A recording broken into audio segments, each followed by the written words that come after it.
Hello everybody, welcome to a weird werebear modeling, I guess you could say. I really don't know how to put this or where to classify this at. For all of you who do not know, I have been putting together Gunpla or Gundam models for quite some time now. And I've been watching Gundam Build Fighters Re-Rise? I think it's the proper title. It's like the third or fourth in the Gundam Build Fighter series. Really good show. I've been enjoying the hell out of this last two seasons of it. Really good.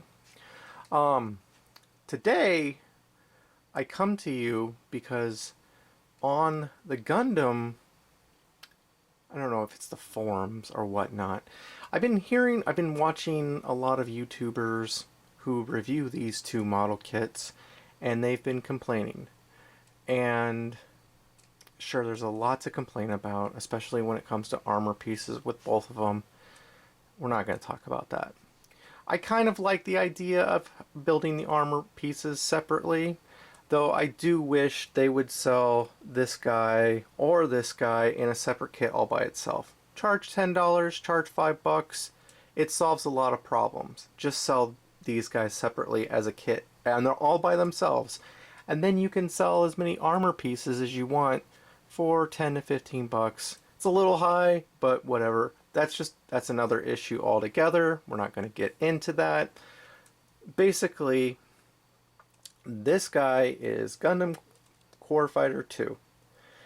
And a lot of people have been having problems with this one. His waist and his knees, let me get a shot of that. His waist and his knees are not very strong. In fact, his little brother here, who came out first, probably, let's say a couple months prior, or maybe a full year, I don't remember timing. I'm not good with timing. He's pretty solid. You could do anything you want with him, throw him against the wall, you might break some pieces off of it. I don't recommend that. The point is, he doesn't fall apart. His big brother here, pretty weak, falls apart very easily. Essentially, they're kind of the same kit. Obviously, you can see this one's a little white, this one's got a little darker pieces on him. This one's got a whole backpack thing that does not fit together well at all. This is just a tutorial video on some just tips that I've learned when putting these two together. One, when you have any of these two kits with the Core Gundam, I suggest gluing the arms together. They're pretty weak. All the guns slot in. You don't need to take the arms apart to slot them in. Just glue them. It's pretty damn easy, especially if you're putting together models as is. You should have some modeling glue around. Super glue can work just as well. Glue their arms together. Again, all the weapons slot in. They don't need to be taken apart. That's one basic fix. Two, this fucker's shield does not stay together very well. I just glued it together. Oh man, yeah. I simply just glue the shield together. No need to mess with it. There is a transformation form where you flip it around and it turns into a flight mode. Honestly, unless you really, really want to pose him that way, I don't see a lot of people wanting to.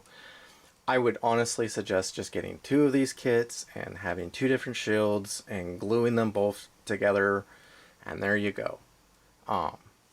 These aren't toys, really. You're not supposed to play around with them. Don't give them to little kids because they're just going to lose all the pieces anyway.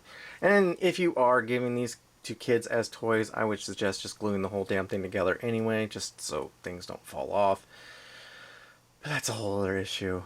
These are not toys. These are meant to be displayed in different poses. And if you really want the shield in different poses, I suggest just getting two kits and gluing one way and gluing one the other way, and boom, you have your issue solved. People like to use tack. I don't like using tack. I've never used tack. Tack is that crap that you put on the wall to hang up picture frames and stuff. I'm sure you know what I'm talking about. It's like a little putty stuff that's sticky. No tack. Just glue one, buy another one, glue it.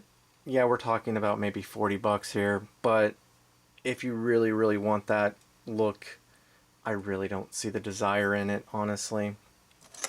But the big issue is, let me take this guy off his stand, is his waist and his knees are horrible.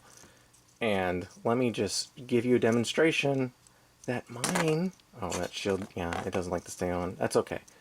Mine does not have this issue anymore. And I did not glue it. See, knee's pretty good. I did not glue him.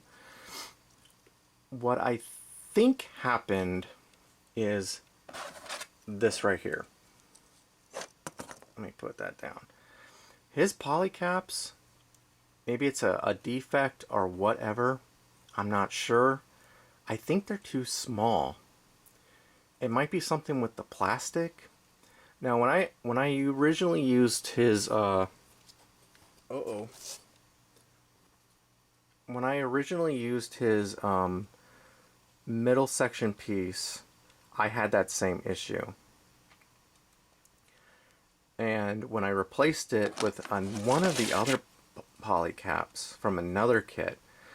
Now, if you're collecting these things and you're putting them together, you're going to have probably spares of these, because sometimes they put extras on the runners. I'm not sure why, but I have tons of extras of these, and I'm kind of a hoarder. I keep all of this crap because you never know when it might come in handy. So I took some of the polycaps off of one of the other kits I got off of these, and I replaced it with these ones, with the knee ones and the middle section ones. Luckily, they're pretty much similar in the builds. It's just a different like model look for them. But as you can see, he's pretty tight now. He's not loose. He's not falling apart. The knees are really tight. Ugh. Ugh. And I'm pressing down as hard as I can. And I think you can see the demonstration. His arms are pretty good. They're all tight in there too. And it was just basically taking the extra parts I had off of one of the other ones and replacing them with his parts. And like, this is a common one. Like, if I tip it upside down, he'll fall apart from the waist. Ugh. I can't shake him loose, and a lot of people can't do that with theirs because he'll just fall out from the waist. He gets sliced in half, boom, right out the bat. So my suggestion, if you want a stronger Core Gundam 2, take the polycaps he comes with, throw them away, and use the polycaps from another kit. You're going to probably have spares of Core Gundam 1's kits. Especially if you're trying to collect all of the armor pieces, and just replace them with these ones. Boom. End of video. I really don't have anything else to say. So yeah, that's my fix. That's my suggestion to everyone who's trying to fix their Core Gundam 2. You don't have to glue them. You could paint the inside of it, put a little spray paint in there, and it probably would give you a little bit extra tightness with the original polycaps, but you don't have to go that far. Just use another polycap kit and it will be fine. Like I said, I think the polycaps it came with are too small or defective of some reason. So just use polycaps from another kit and your Core Gundam 2 will be the strongest Core Gundam 2 of all time. Whoa!